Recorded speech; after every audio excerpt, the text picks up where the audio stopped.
Now we have realized that we can even manufacture certain things that we thought we couldn't manufacture in this country. So it has actually opened our eyes. We've had some positives out of it, where people are manufacturing and doing things that otherwise we would have imported. So that's the good side of it. Yeah. So what would this mean for your work? Do you think it's going to sort of expand our export or sort of things that we produce here locally because of the experience? We are looking into Africa. We want to work within Africa. The intra-African trade is now here to stay. We are looking at it and saying that this can be done. 1.5 billion, 1.3 billion people in Africa. Why not trade amongst ourselves? And I can see that vigorously the debate is on about trading within Africa, and suddenly we realize that there are so many things we can do. Why don't we do them and, you know, let them stay in the continent and let the money stay on the continent? Okay, in the course of the program, we'll speak with two importers and exporters really on how their businesses have been impacted by COVID-19. But let's reconnect with Anthony Morrison, who is CEO of the Ghana Chamber, by phone. Hopefully we'll have a smooth conversation. So Anthony, we're talking about how worrying it is that we're experiencing a food glut during this COVID-19 pandemic. What do you think is the problem?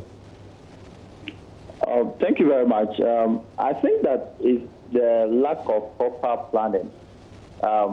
If you followed us during the earlier discussions that we have put out, we were very emphatic on the fact that there was a need for the ministry to properly set up a scenario planning mechanism to actually project the industry where the possible challenges might be coming from as a result of the lockdown and the post-lockdown, and also the post-COVID challenges in total. So what we are seeing now is an evidence of we not looking at the scenario in a bigger picture.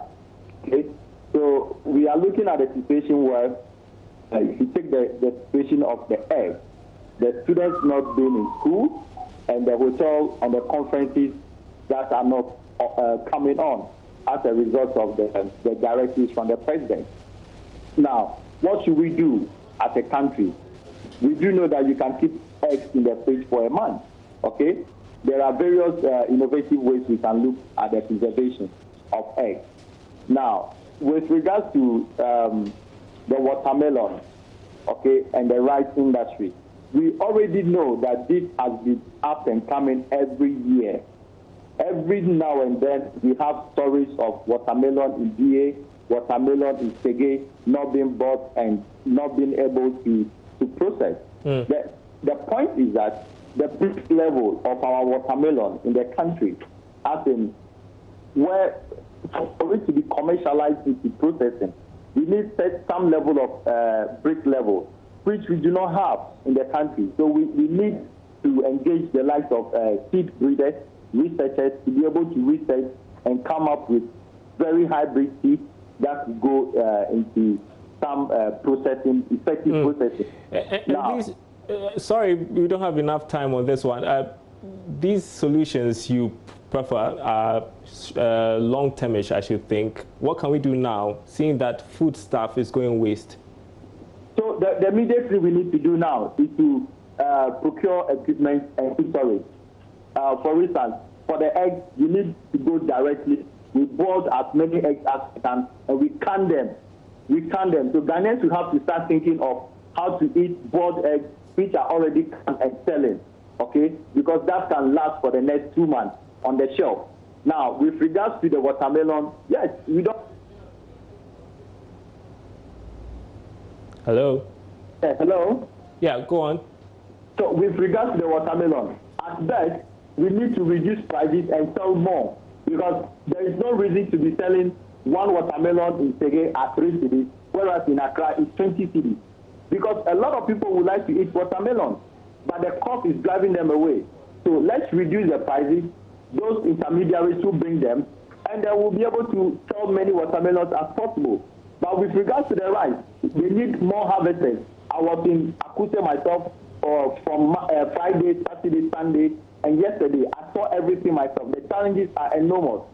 Okay. This is why the chairman is calling. My final statement is that we need to come up with a master plan agriculture strategy and boost infrastructure development. We need the infrastructure, sustainable infrastructure, to be able to absorb some of these challenges that we are facing now. All right. Thank you so much. That was CEO of the Ghana Chamber of Agribusiness, Anthony Morrison, there on what to do about the food glut. Now, before that, that conversation, we're talking about the fact that the Ghana Export Promotion Authority is planning a recovery as countries begin to reopen their economies. Now, I think that we can speak with Jeffrey Osebonsu, who is who is CEO of Ignite Farmers. Hopefully, we'll be joined by Kofi Avino, who is an importer of thrift clothing, or what we call second-hand clothing, to share some perspective. But we have Jeffrey, who is CEO of Ignite Farms. He is an exporter of coconut products. And it's great to have you, Jeffrey. So let's begin with how you have been impacted by the COVID-19 pandemic. Okay, good afternoon. As we all know, Ghana is integrated on the global market. We know export forms about 33.6% of our GDP, and international trade is about 68.3%. This whole pandemic has been a global challenge, and export volumes are coming down due to this whole global challenge. We are hoping to walk through this challenging moment and then at least focus on the African continental free trade as well.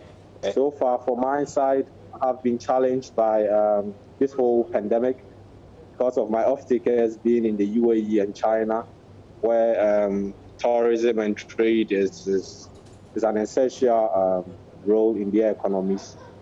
In this pandemic, we have all of that on stack. Okay, and just to give our viewers an idea, how many tons of coconut were you exporting? What has changed really?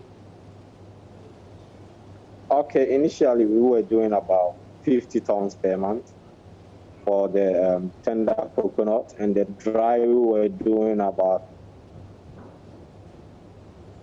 the whole thing is on hold because from March we stopped exporting to